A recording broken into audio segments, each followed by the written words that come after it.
Good evening, everyone. We are live here on YouTube.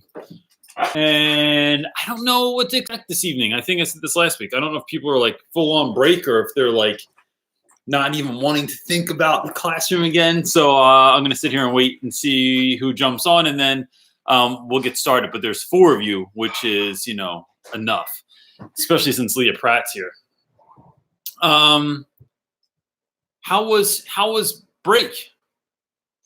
Or how is break? What's up, Chris? Tracy Pinter? I'm waiting to see like who jumps on here. I'm gonna like wait a few seconds and then I'll jump into it. All right, numbers are going up. I think we're gonna have a normal amount. John Lopez, penmanship king. What's up, Mike? Gosh, I have we don't go back till the 6th. So I have all this coming week off, which is magical. But then like thinking about like, what was I thinking of? Having a full week back after coming back is always interesting. Break's not so good. Tracy Pinter said, Marley's break's been interesting. Says she got a hoverboard for Christmas, and then she broke her arm the day after Christmas. So, Hi. Good job. Yeah. She's handling it really well. She's so wonderful. Erica Whitechurch, I see everybody on here. Australia. I'm not very good at my Australian accent. I just say good day, like I'm lazy bean.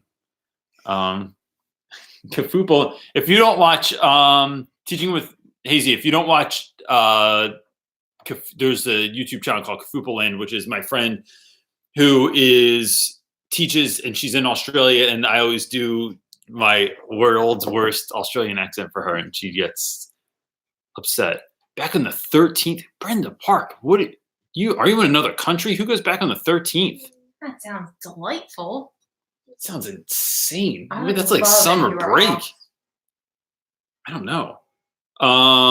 Tracy Pinter said that her dog is in the hospital. That's terrible. Oh. No. Okay. Sorry, Tracy. All right, we're at a critical mass here. I don't mean to dismiss that comment. I don't know what I would do. Maybe that's why I didn't spend time on it, because I just think it makes me start thinking about my dog, and it makes me mad at my wife because she made me get a dog, and now I love him. And then when my plan is, when something ever happens to this dog, I'm just going to go to Bermuda for 2 weeks without anyone, by myself, all inclusive. That's what I'm going to do.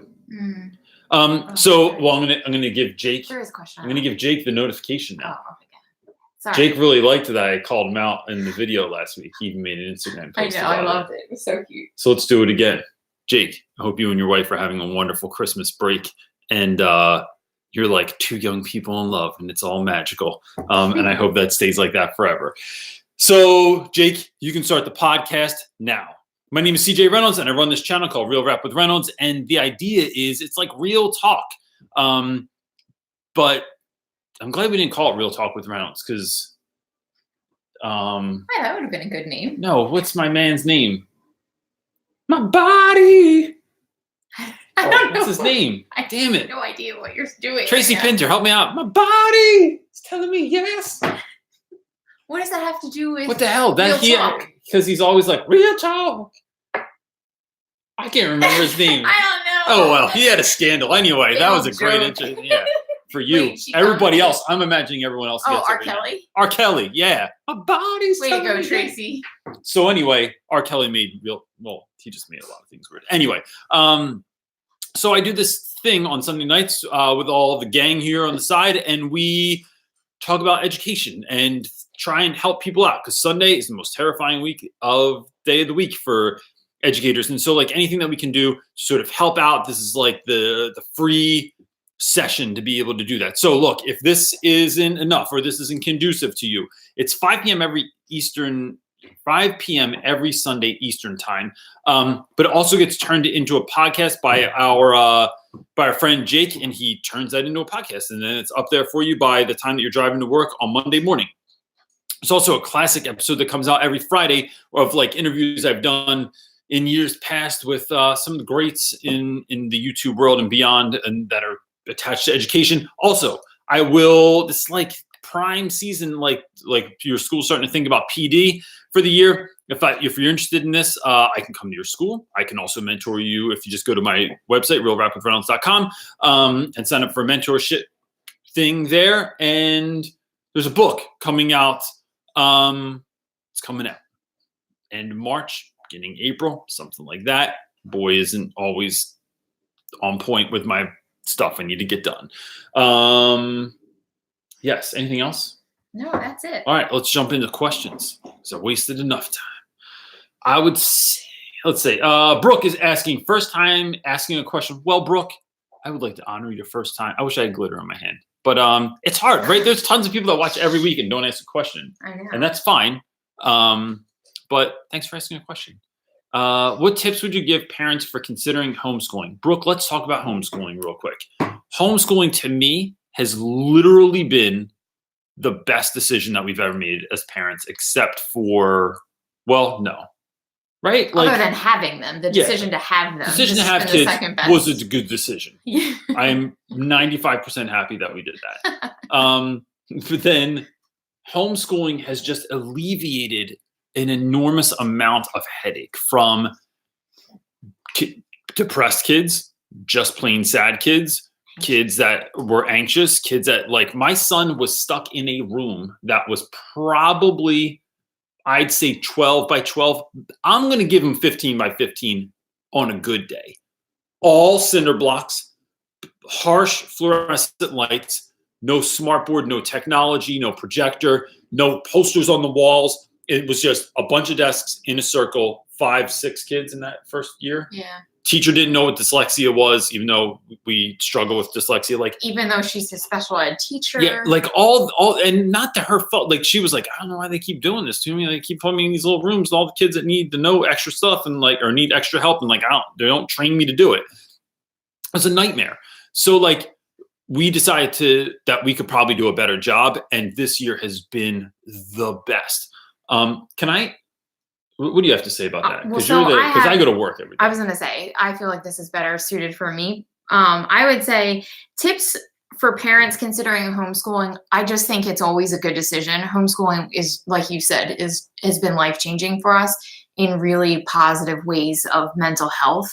And it just gives you the time and space to be able to really work on things that you see that are holes in different areas of your child's learning. So you're able to just be real specific on things, even things that they don't do in a regular classroom or regular public school setting. So that's one. And then 2, I would say, I think for the first year in homeschooling, I'm really learning that we're kind of working our way out of what the public school education system is. It's so different. So you can't even measure it the same. It's just so drastically different how you do things, how you talk, how the space and the time that you have to do all that stuff. I would say to give yourself a loose schedule, but be really forgiving with yourself as the parent as you move through this. It's new for everybody, and that's probably my biggest advice for the first year is it's a big learning curve. It's really it. Yeah. Like, it's just a giant learning curve. But I think just one more thing, 2 things. One, for those of you that are new, my wife doesn't like being on camera. I'm not just like that much of a narcissist that I'm the only one. That's all you get. And then, just so you know. And then 2, I really liked what we said at the beginning of the year. You actually said this.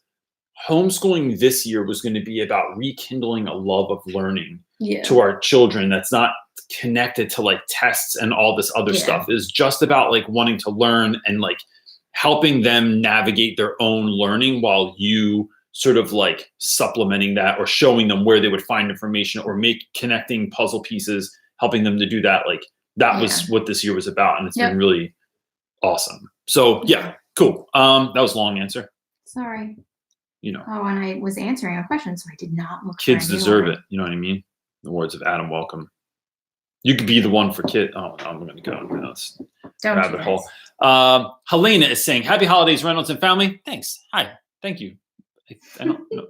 I made it all awkward, and I didn't mean to. I'm a Navajo teacher. Oh man. Even if I just stop right there, I don't know what the rest of this is going to say, but you should have a YouTube channel because I think more people need to know what's going on in America. I think And that's a question. oh well, I don't know. I am. Blah, blah, blah. I'm a Navajo teacher on the Navajo Res, I think that says, Yep. who was seriously thinking about getting a channel up. Any suggestions on how to break nervousness and first time on YouTube? Yeah. So Helena, the only way that you're going to get better is just by doing it. So it's like, I heard somebody say this the other day. Instead of ready, aim, fire, it's ready, fire, aim. So just start making stuff. Here's what you need to know is that everything you do in your life might seem normal to you because it's you, right? The rest of us in the world that have never been on a reservation or have never seen school on a reservation have zero idea what that actually looks like from day to day. So I think if I was going to do a YouTube channel, or if I gave you advice on what to do, one, it's just start recording yourself and talking. Don't worry about how good it is. There's no preparation that you can get to where you're going to look back at your first few videos and go, you know what? I did a pretty good job. Like everybody was wrong that I wasn't going to be that good. If you dig back down to ours, if you go to like our first videos, really they're hilarious, really poorly done. So just keep doing, right? It's like if you were worried, I always like to make this metaphor. If you really, really thought about the first time you kissed someone, and then you would just never have kissed anyone because it would be super awkward and you'd be waiting like for your whole life. But it's like, once you do it, kind of hopefully you get better. I don't know. Maybe, I've seen some movies where people don't look like they got any better, but like it's just trying it and then just kind of reporting on your day. What happens? How do the kids get to your school? What kind of education do they get? What do they focus on? Is there a different focus because they are on a reservation? How does your reservation, being Navajo, different from educational experiences or situations that students might have in other parts of the world or on other reservations, if you even know that? Are you Navajo? Are you like a transplant there teaching? Like that's all kind of cool stuff that I would love to know. And I think the beauty of YouTube is like, YouTube has somewhat, right, been sort of homogenized in the teaching world, right? It's a lot of the same types of folks teaching the same types of things. And look, that's not a diss to them. It's kind of like there's a certain. That's just where it's kind of started, like, right? But yeah, and so it grows together. I think the beauty of YouTube is seeing people all over the world in very, very different situations, teaching and meeting the needs of their students and working through difficulties like that is what I hope YouTube kind of becomes. So like, yes, just start making videos. You can do it right on your iPhone. Someone even just said, what's art education like on a reservation? Chelsea Minor asked that. Yeah, I think all that stuff is like, I think, let me say this. If I was to start a YouTube channel, because I really hate being on camera, like I hate it. And I feel nervous and anxious and all of that. If I were to do it, I think I would start making videos and just not post them, but go through the whole process and just not post them, just to get familiar with the habit of recording and editing yourself and seeing yourself and all of that. So look, I like this idea so much and not like I need more work to do, but if you make a video, you can send it to me. And my girl Edie, well, she's my buddy. She helps me out. She's like a virtual assistant, which makes me sound bougie, but it makes me sound bougie. Edie will get it to me, and then I can give you feedback on it. So if you want to do that, that's a thing too. Yeah, if you had a YouTube channel, I would make it a puppet channel because you don't really like to talk. Yeah, that would be awesome. And then we would just have a puppet up here. Oh, that talking would be great. The whole time. It would be awesome. And it would look like you. Can you make it? I will. We just need a puppet that looks like Winnie Cooper. Chris is asking, what do you do to come back stronger after break in terms of lesson ideas, relationship building, etc.? Chris, so let's talk about this. Because it's real Rap with Reynolds, we're not going to BS.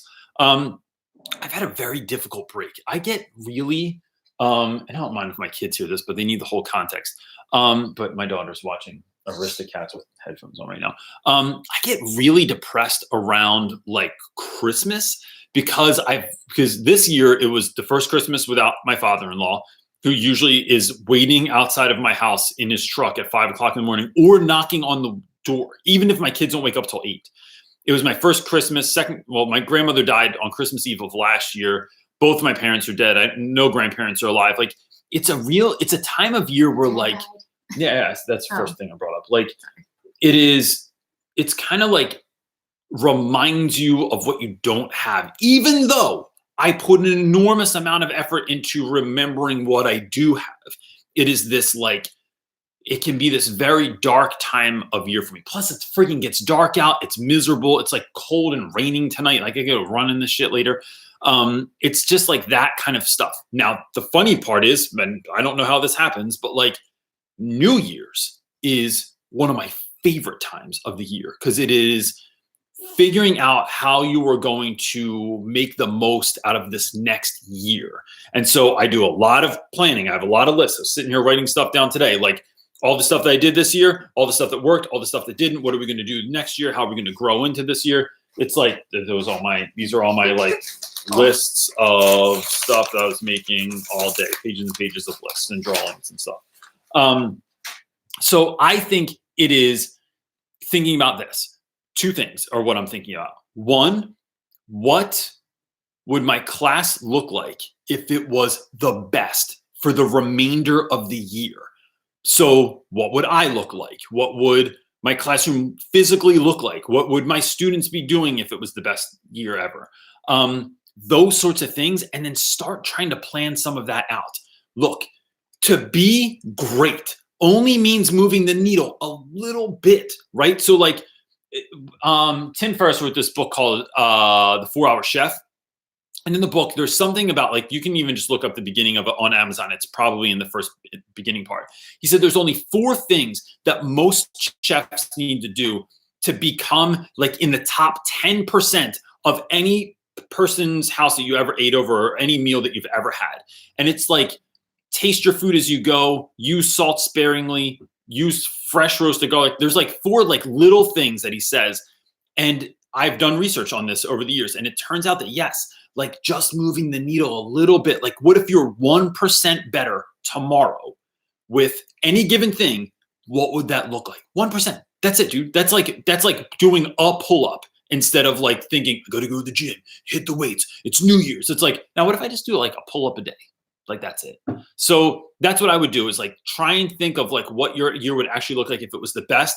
And then how can you just move the needle a little bit? Want to have guests in your room? Get one. Want to have a really fun lesson or use music or make transitions easier? Think of one thing and just keep moving that needle a little bit more. And that's how you win at this stuff. What you got? I feel like that was too close to me. Teaching with Hazy. I keep saying that wrong. Who's from Australia, Mike. That was good. I feel like that was strong. I feel like in Australia right now he's gone. That was pretty good. Or not. I've been on holiday for 2 weeks now and won't go back until the 23rd of January. That's right, because you guys got summer down there while we're freezing to death. I'm loving my holidays, but also miss school and the routine. Do you ever feel the same? Also, love her channel. Oh, awesome. You know her. So he's talking about Kafuple. Oh. Yeah. I do. I don't do well without routine in my life. Like, so in the summer, I have to have a routine of some sort. So like, I make sure like I don't sleep in so I don't sleep in, but I let myself sleep. Like when I wake up the first time, I get up. Like, but I don't like set an alarm. I don't set an alarm. I sleep until my body says you have enough. And then as soon as I wake up in the morning and I have like room darkening shades in my room. So it makes my room pitch black.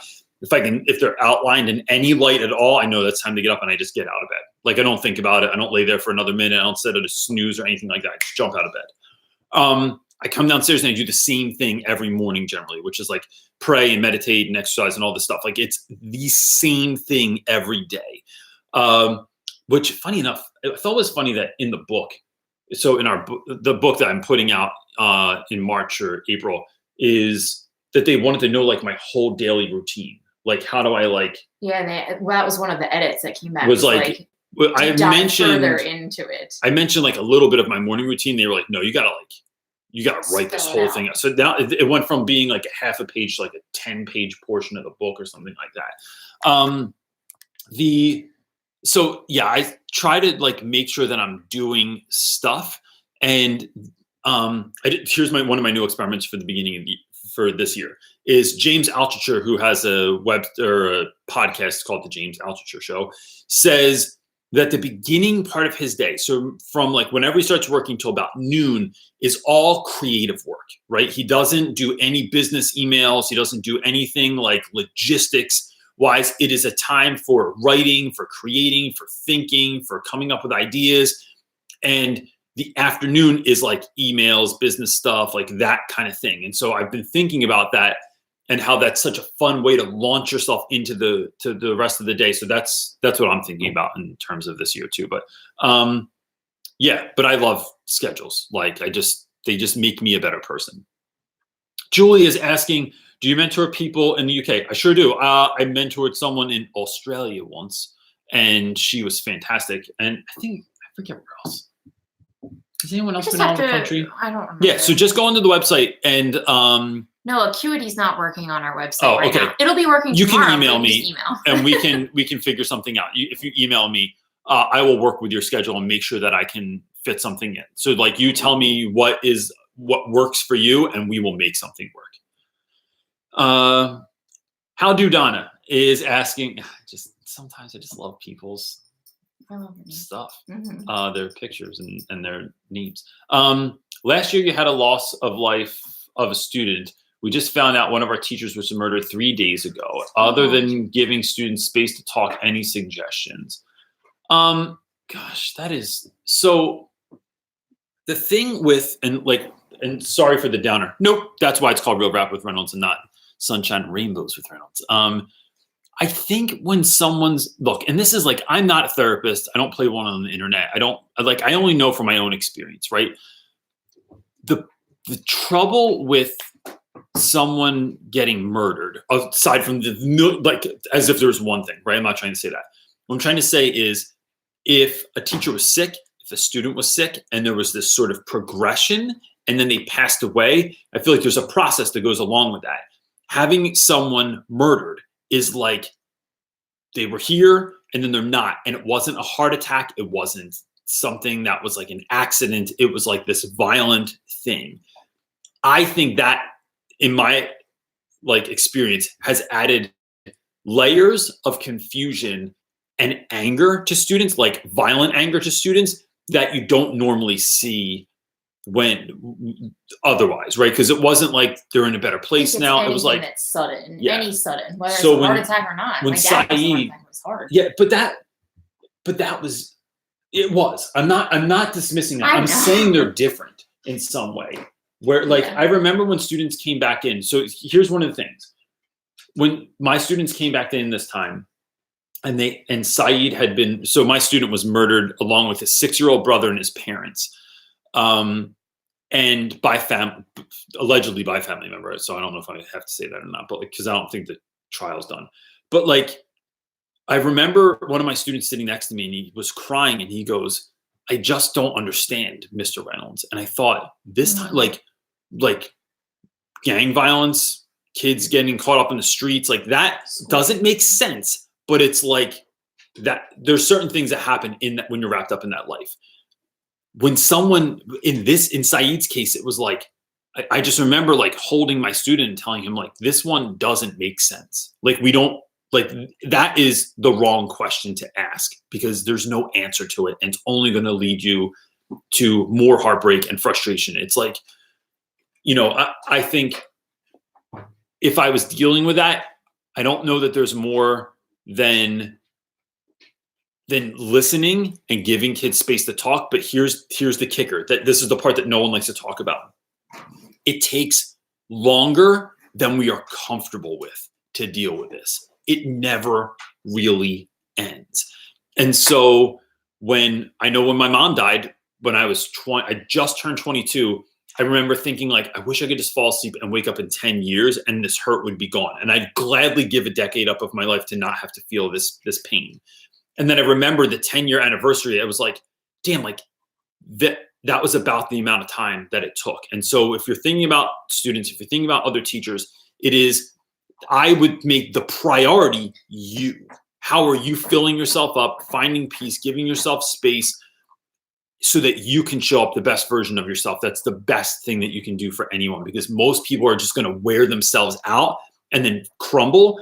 And how do we show up? This is always whenever I get one of these calls, right? It's like every year I get one of these calls. Some poor student has been lost to the streets or otherwise. How do we show up on Monday for the kids?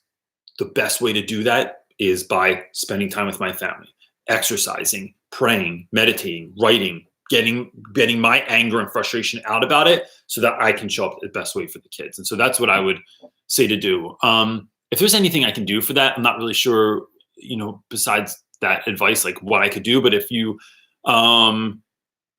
would like help with that, just email me and I'll try and help you out like as much as I can, just because I know that's not everyone's case and it's a special situation. And so like, just please let me know. And I'm sorry that happened with y'all.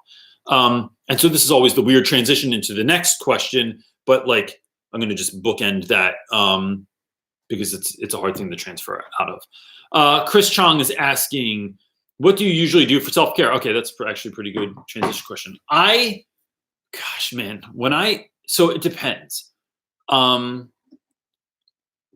Lately, so in my funk of Christmas, it is putting no expectations on myself. And so this is a conversation my wife and I have been having. It's like, I've been watching a lot of movies. I spend time with my kids are like ooze good vibes. Like even when they were little, if I had a hard day and they were already in bed when they were babies, I would just go sit in their room because it just made me feel better. It was like being near them, like that presence made me feel better.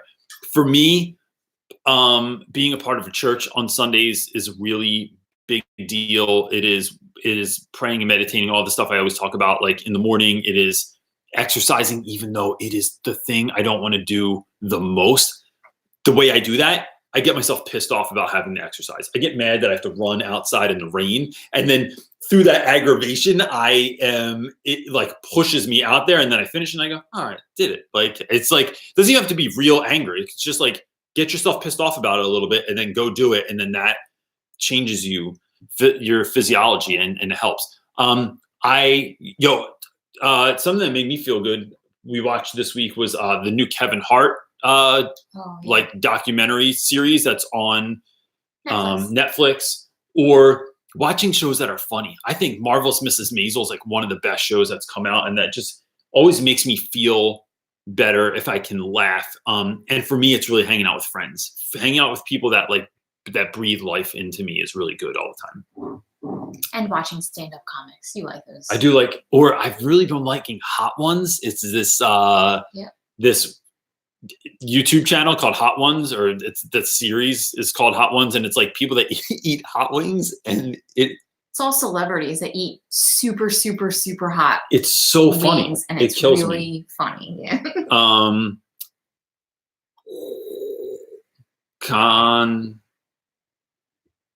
If you have watched my channel for 5 seconds, you know I'm having a hard time with this name. Just read the question. Constanza, Andrea, Rios, Zarita. I think I actually did fairly decent with that one. No. Hi, I'm from Chile. Awesome. Or Chile.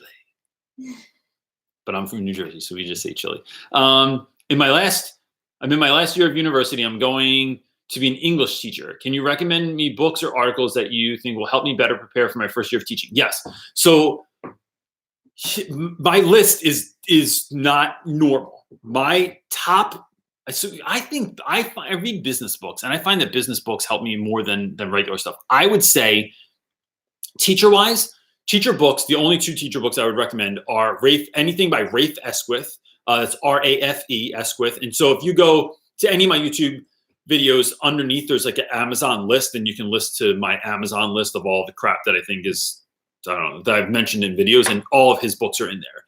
The other teacher book, and not just because this dude published me, Teach Like a Pirate is the best teaching book I've read in the last, besides Rafe Esquith, in all of my teaching days. It is so practical. It gives you immediate things that you can go in your classroom tomorrow with, or start the year off with. And I love it.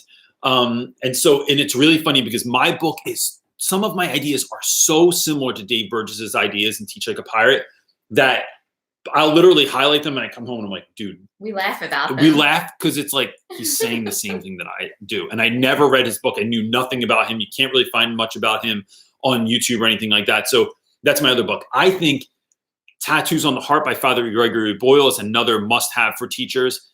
And then I would say something like The Purple Cow from Seth Godin is a really good one. Purple Cow is like a book about marketing, but I think it could easily translate into like coming up with lessons and being the purple cow in your school. So the purple cow is the cow that doesn't look like all the rest.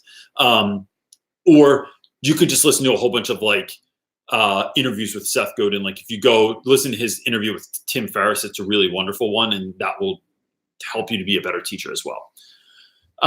Teaching with Hazy is also asking, do you have any tips for growing a teacher YouTube channel? Yep, just keep, look, my channel's not the biggest and it's not, I don't have like the most subscribers or anything like that, but here's the thing.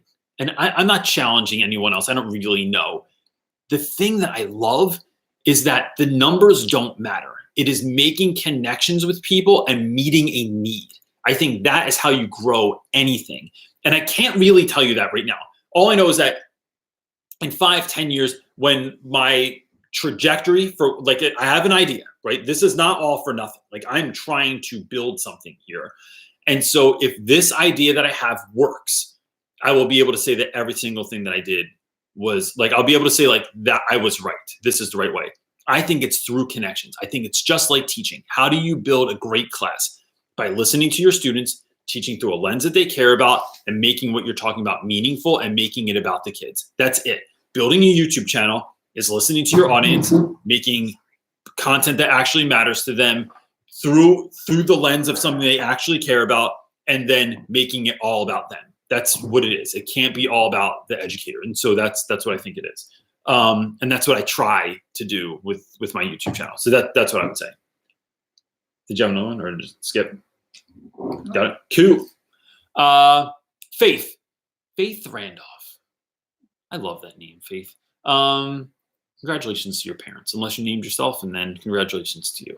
I'm currently studying to be a high school English teacher. Any advice or tips? So yes, first of all, fantastic idea. Second of all, I would say a couple of things. One, English teachers are a dime a dozen. So are history teachers. There are not a lot of jobs out there for either one of us unless you're willing to teach in some really tough spaces sometimes. So connections are key. It's all about who you know. So is there a way, and this is like two birds with one stone. Is there a way you can get connected with people in schools that you might want to teach, right? One. Two, the best way to become a better teacher is to start teaching now. You don't get enough of that experience when you're in college. So maybe start thinking about like, what schools would I want to teach at? Like, where do I see myself fitting in? Like, maybe you have a sense of what that is already. And if you do, then can you start working at after school programs, volunteering your time there, being a part of something, anything that's in some of those schools, so that you can build those connections in the school and also start getting experience at the same time. Those are the two bits of advice that I would give that are really, I think, going to help you the most. And then I think showing up to things like this, whether it's my channel or someone else's, is going to keep you in that conversation, get you seeing like what people are talking about. And then if you go to our Facebook group, also Real Rap with Reynolds Teacher Talk on Facebook, you can leave questions in there. You can read through all the threads and see what all the people are up to on there and stuff.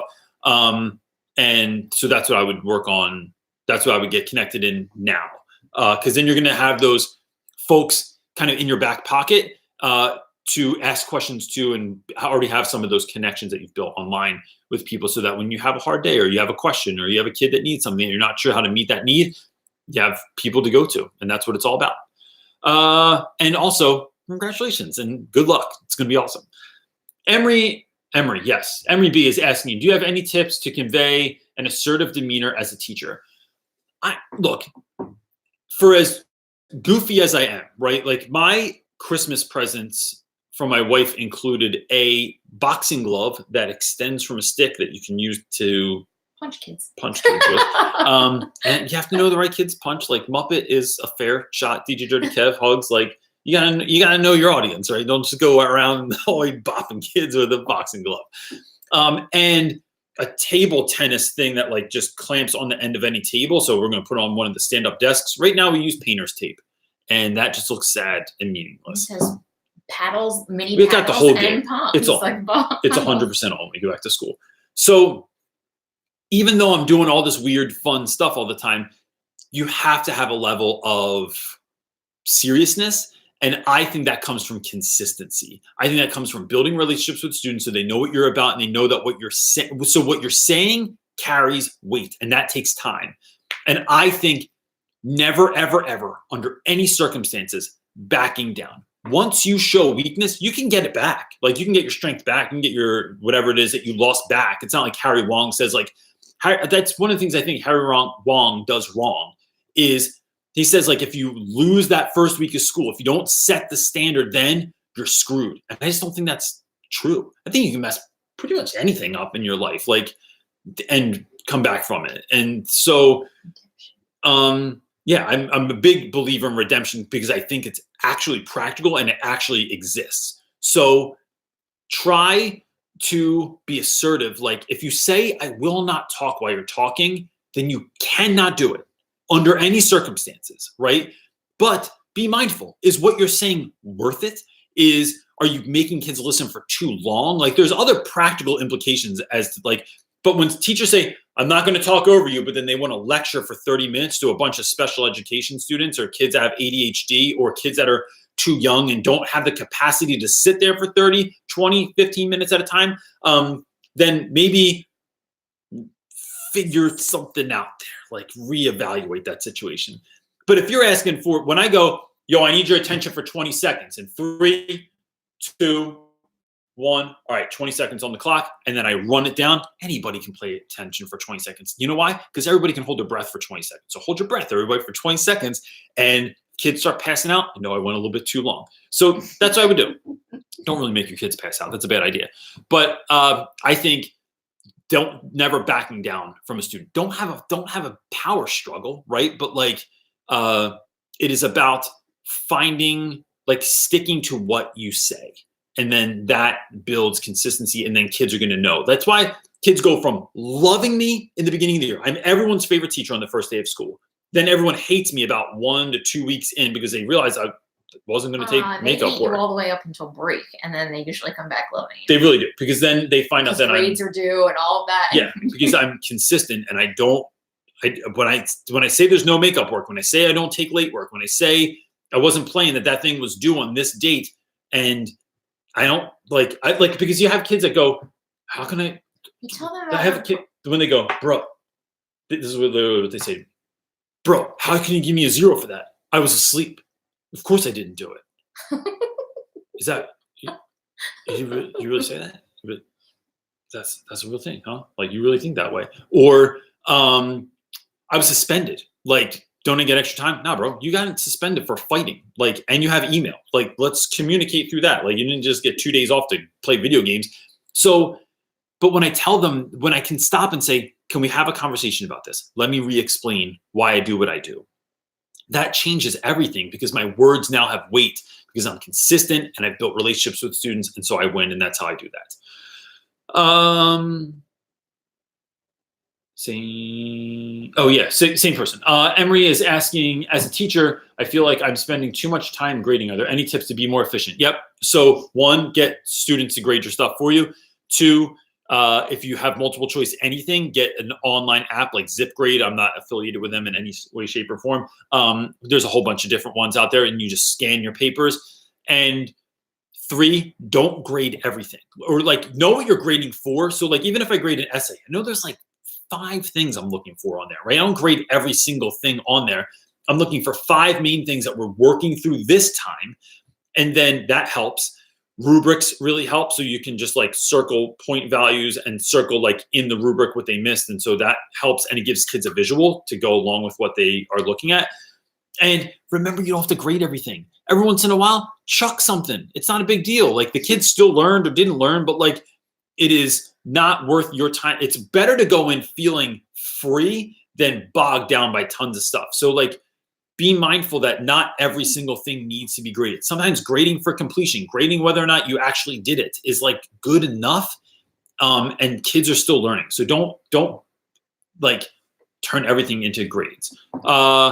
Emily Hewlett is wait. Hewitt. Oh, I'm thinking we know someone named I Emily know, Hewlett, it looks and that very kinda close to their messed me up. name. Google Forms marks quizzes. Oh, look at that. I got to go look that up. That was, look, Google sees, they're like, oh, they have a good idea. Stolen. Like, we can make it better. We have the resources. Orion Robinson is asking, it's my first year and my students drive me crazy. 7th grade. My hair used to be brown. I'm just saying. I feel you. My classroom management is horrible. They don't listen and they don't do their work. How can I turn things around? So Orion Robinson, I would say, look, some of this, I'm shooting in the dark here, right? Because I don't really know what your classroom looks like. I think when I have classes that act like that, gosh, there's a million answers here, right? It really depends on what's going on in there. But here's my couple of quick fire things on classroom management. 1, have up on the board exactly what they're supposed to do when they come in. I have a video on this. In the first 5-10 minutes of class, everything is on my Promethean board or written on my whiteboard when I didn't have a Promethean board, and they know exactly what is due. My pre-class is timed, meaning there's a timer on the board or I'm keeping time in my hand. I tell Siri to start timer for 5 minutes. Making sure Siri didn't start timer for 5 minutes. Then at the end of that 5-minute period, we transition into something else. So if you're not on point, like the train already left the station, bro. If you're late to class, if you were screwing around, we're moving on. It's still something you can get done on your own time. I'm just saying that the time that we have to do this in class is over.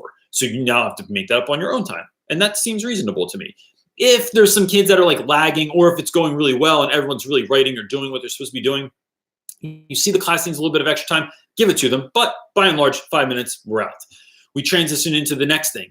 And that thing is already on their desk because it says on the board what the pre-class is. Have your journal out, have this thing out on your desk. So now we're jumping right into the next thing. So someone that doesn't have their stuff out, they're learning, I need to get actually pre-class. I need to get things done before class. And again, there's room for a little bit of movement in this, but that's largely what I do. And then everything is kept in my classes to 5 or 10-minute chunks, sometimes 15 or 20, depending on what we're doing. And I try to make them as engaging as possible, right? So I think when you go back to school, and your class is going to depend. If the classroom management's awful, maybe get it dialed in with some of those things first and then switch to this. But I think school is boring.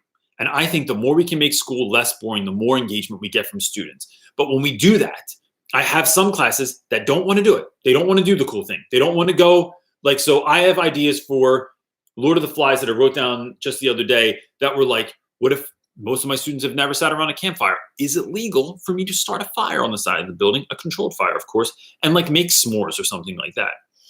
So you get the sense of what it feels like to sit around the fire.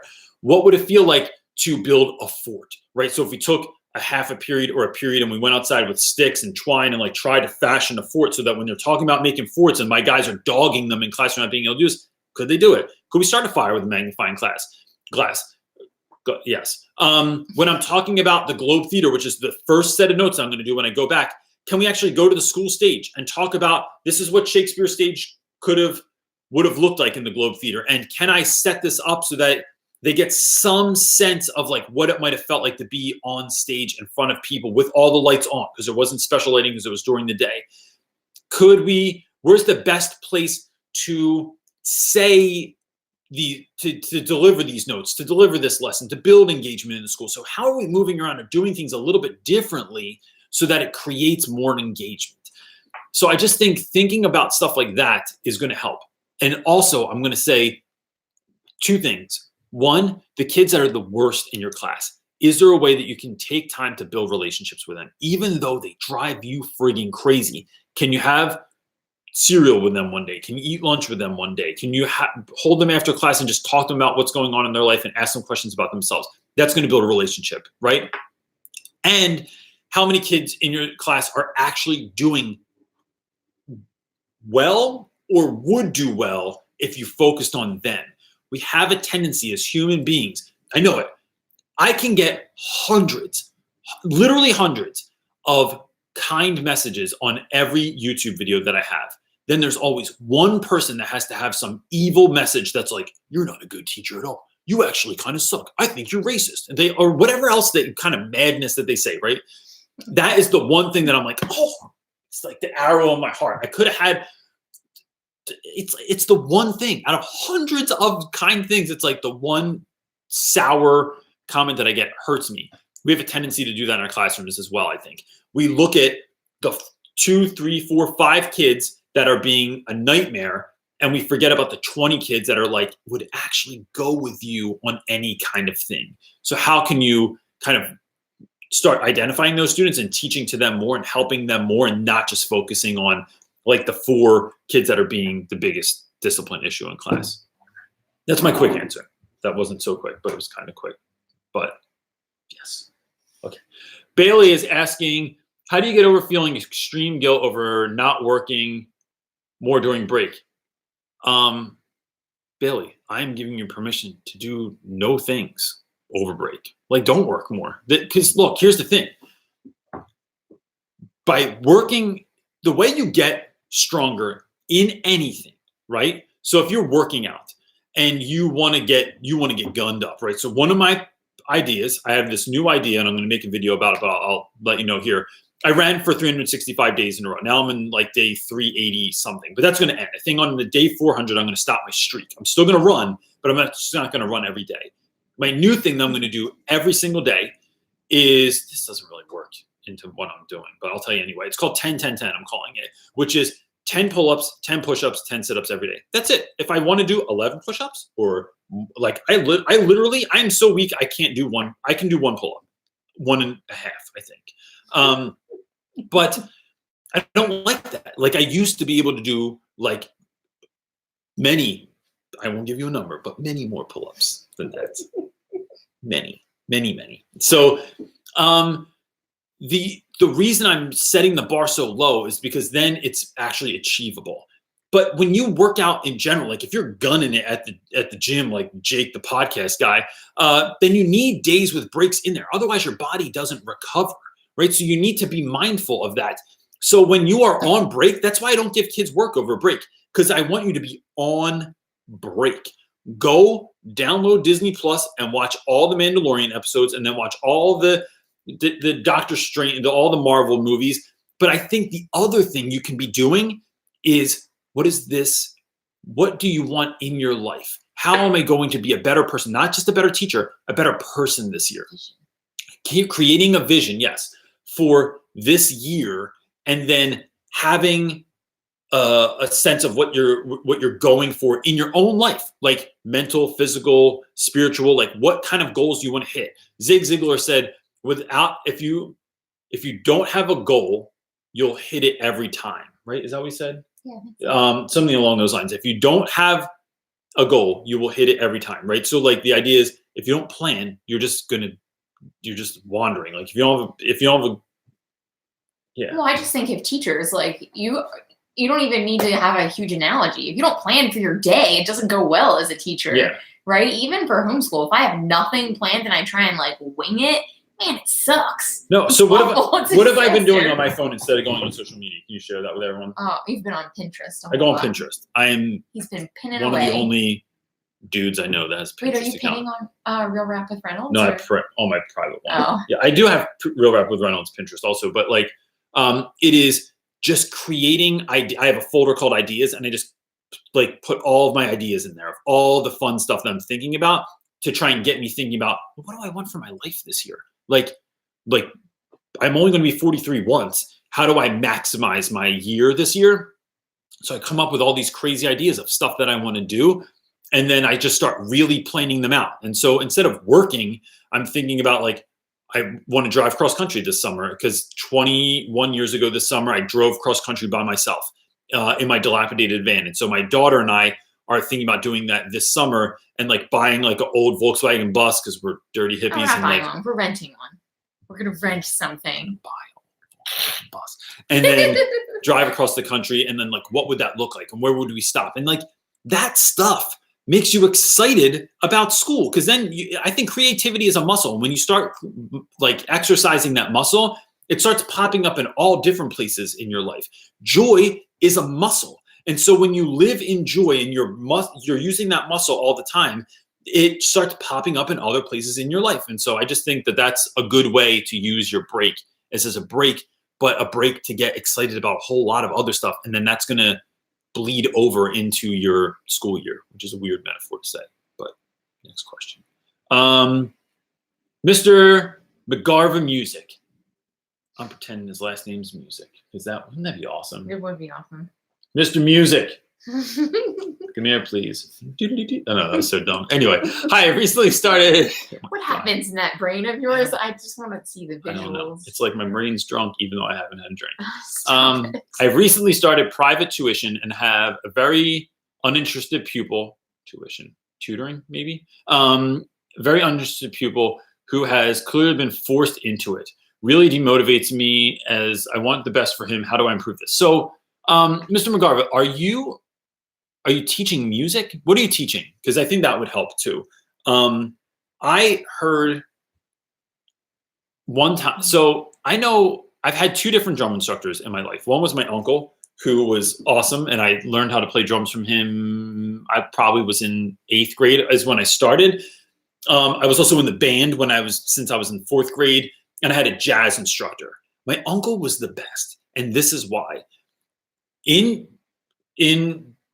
When I was in band, it was all about like holding your sticks perfectly and your movement and doing rudiments and learning paradiddles and flams and all that stuff. Music. Yeah. And it was like, hey, here's a really fun thing. Let's make it suck. But I did it anyway because I don't know, because I think I got out of class or something like that. And then my jazz instructor sucked also because it was the same shit. My uncle, on the first day, he taught me how to keep time, basic time, and said, like, if you practice, you can play this simple beat, like do that, to any song, or a whole bunch of songs. And then I learned how to play the song Honky Tonk Woman by the Rolling Stones, because it's a very simple beat. But then I must have played that song 1,000 times in my life. No shit. I just played it over and over and over and over again.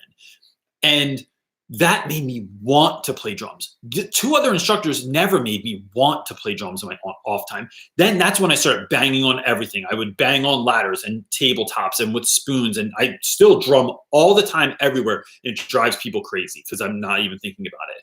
It is like finding something that actually makes this fun from the jump. And then it made me want to go back, because doing that made me want to learn paradiddles and flams and all the little intricacies of what it was to learn. But he made it fun first.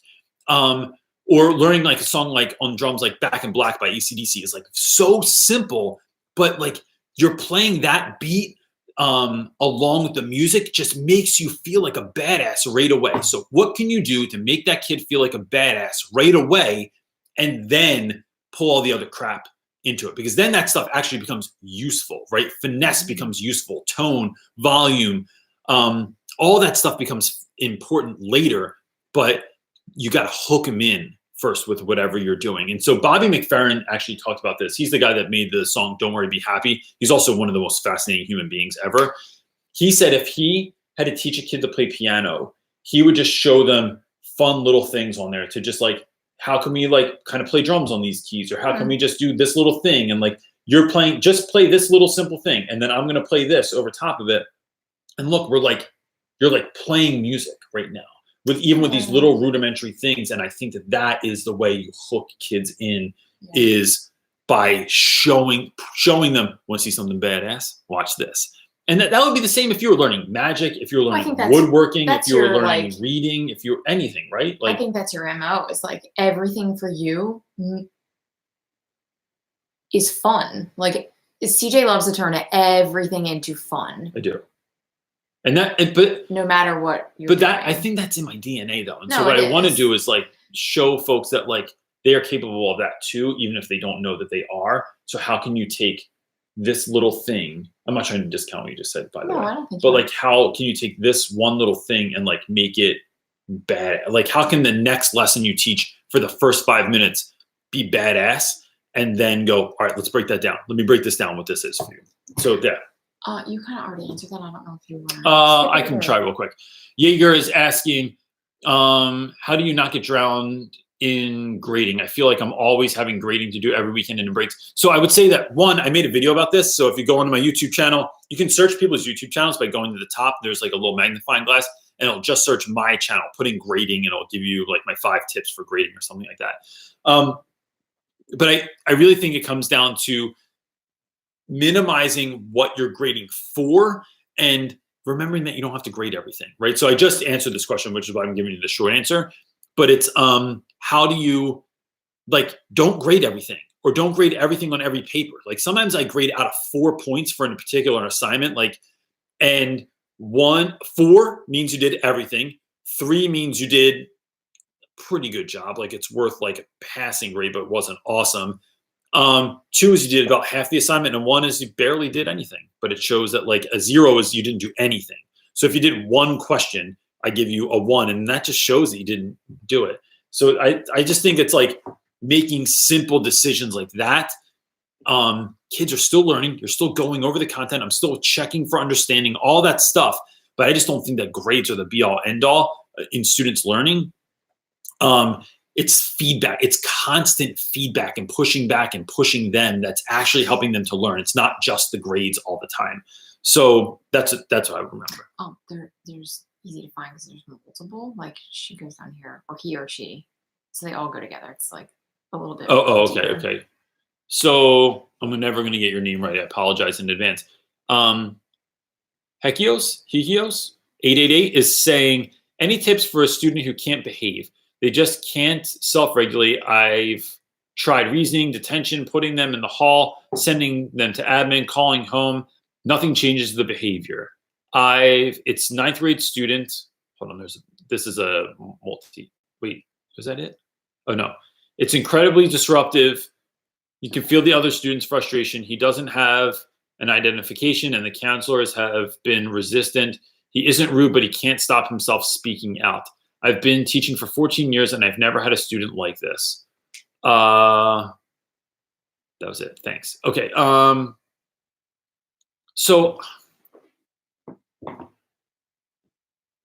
I think every once in a while I get a student that is like that. And sometimes I win and sometimes I don't, right? So like last year, I will say I had a student like that.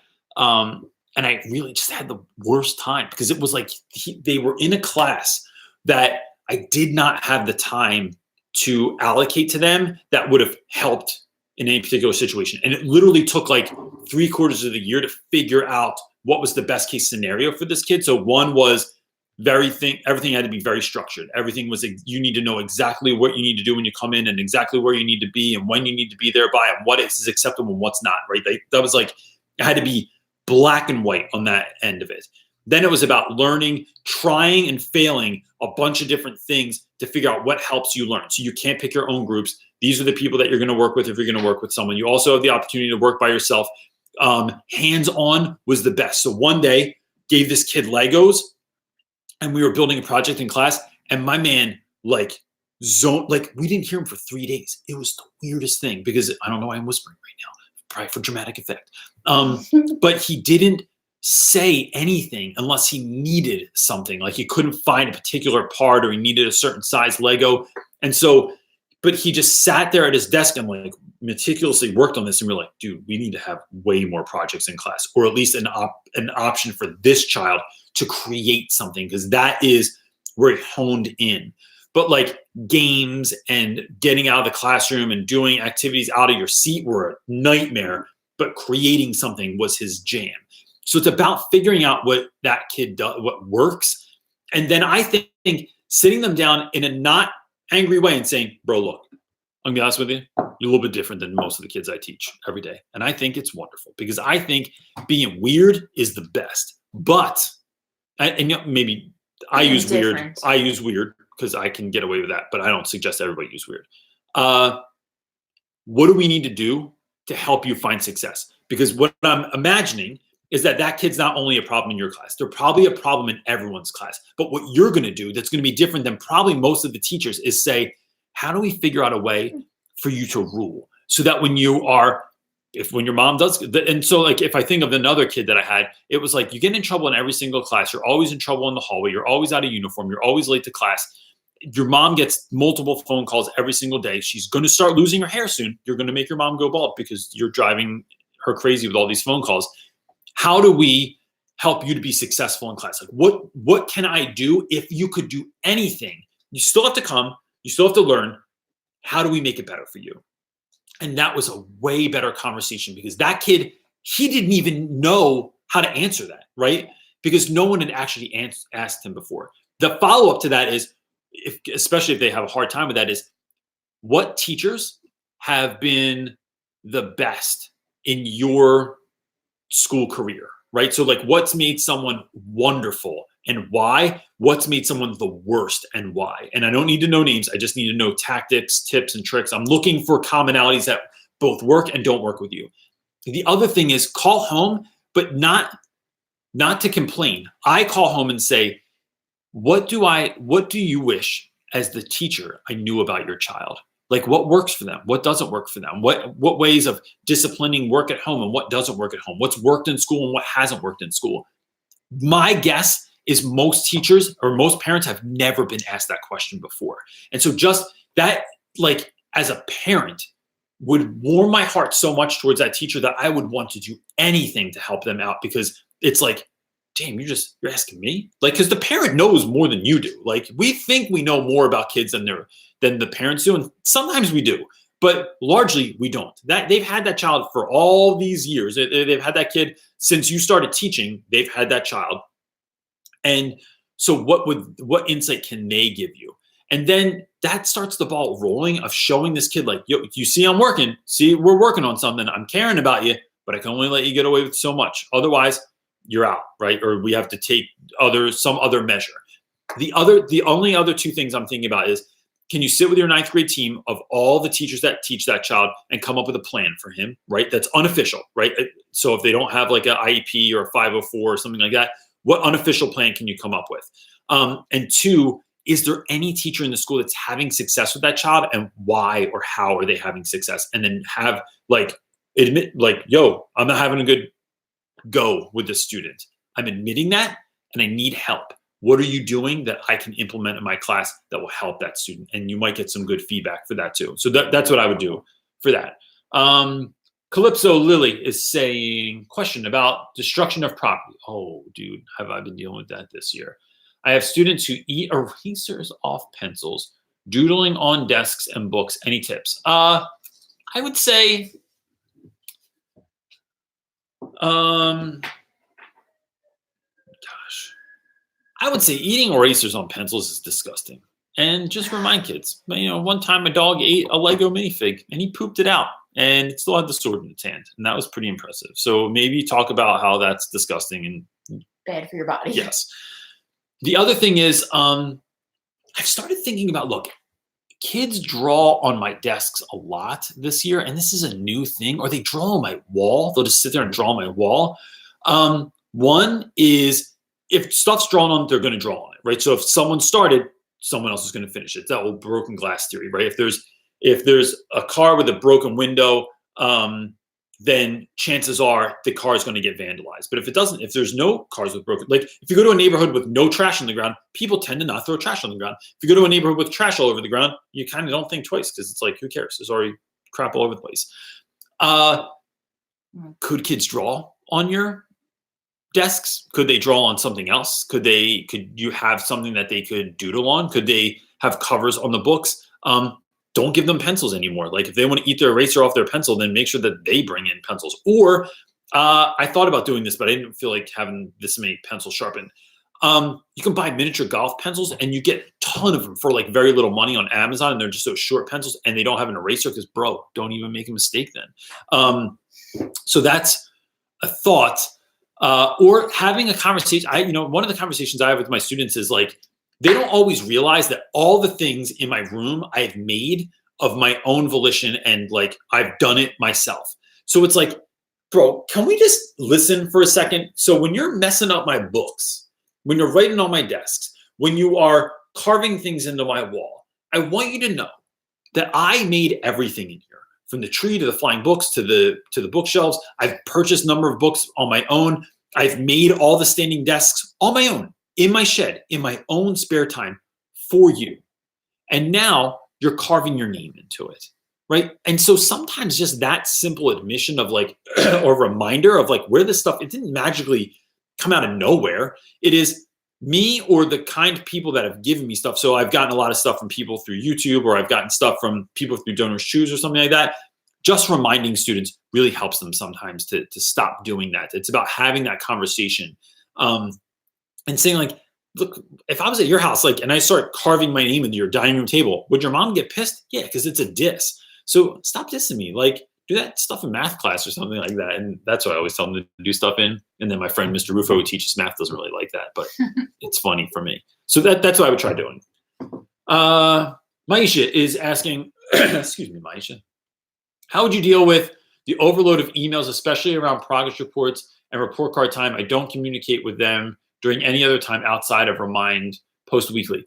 Maisha, I started doing, my friend, Miss List, who I work with, has a bunch of like emails that in Google, I forget how to do it. You have to look it up because I'm not, because she showed me, she basically did it for me. And now I just live off of her good graces.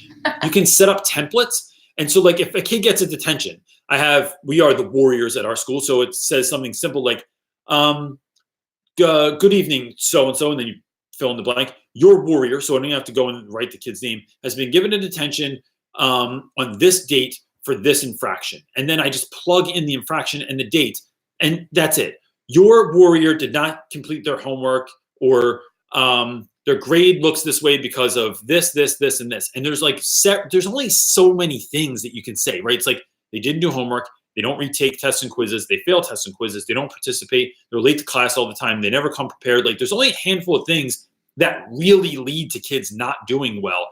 And so figuring out, like, even if you just put them in Notepad and or like on a Word doc, and then just go in and copy and paste them, that will help you to like not have to write all that stuff, and you're just like knocking out emails really quickly because you have a template. And then if the parent needs to respond to that, I will respond to it accordingly, but I just find that usually helps most of the time.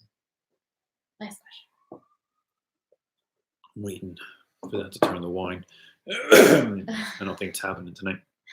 Jonathan Cooks is asking, geez, I haven't talked this much.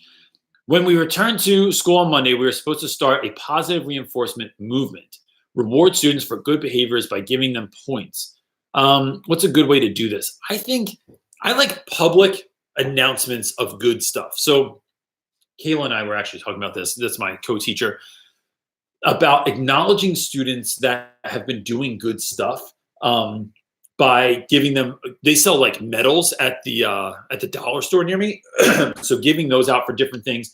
Maybe having student of the week, and like maybe on every Friday announcing who the student of the week is, how they got student of the week, and then putting their like name on like a little fancy card thing like up on the wall. And then during the year, trying to find a reason to get most kids up there. And then like that, I just think that like publicly announcing that someone's doing well and for what they're doing well for, like, is a great thing to do. And it's not like, sometimes when the school does this, our school does a good job of this, but like schools like look at things like grades or how many, or if you scored, like you're the greatest quarterback in the history of the world. But like, I like shouting dudes out for like, yo, I saw a kid like help another, like someone dropped their books all over the hallway and this dude picked them up this week. I just want to shout my man out because Robert did a really great job when I saw him in the hallway. I saw this happen and he helped to help me out without looking for a pat on the back. And I just want you to know I saw that. So like, you know, the Unsung Warrior Award or something like that, like coming up with things like that to do is really fun, and looking for weird or like, slightly, not necessarily weird, but like overlooked kids, because what you're doing is making the invisible kids visible. And so that's what I would, something around that. I think you've forgotten. Do you remember the year that you bought all the little tiny dinosaurs, like, or weird animals from The the dollar dollar store. store, and you spray painted them gold, Yes. and you gave them out as awards. I gave them out as trophies. I pretended Yeah. they were little trophies for little wins in your life. Man, you got brontosaurus. And I just spray painted them gold, and that was awesome. I have kids that still have those. I still have one in my classroom. I know. That's a good idea. I should go back and doing that. Little mini trophies. There you go. Friggin' brilliant. And the kids, they half hate it. They hate it but love 'Cause it it's all so at the same dumb. time. I'm sure that everybody wants one though. Everybody wants some. Where's Hot for Teaching tonight? That's a Van Halen song. I'm done. I said That's it? 10 to Okay, 6. okay. So we have to, I mean, you have look, more. kids are having sleepovers tonight, and we have to go plan for that. I have to make dinner. Oh, and we have to have dinner, and we're having good dinner tonight. So I'm going to say this.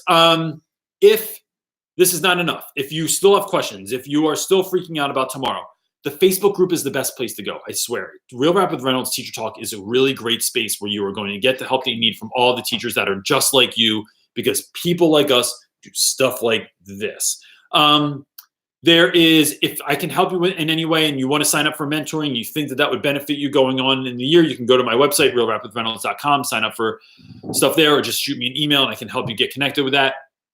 And that's it.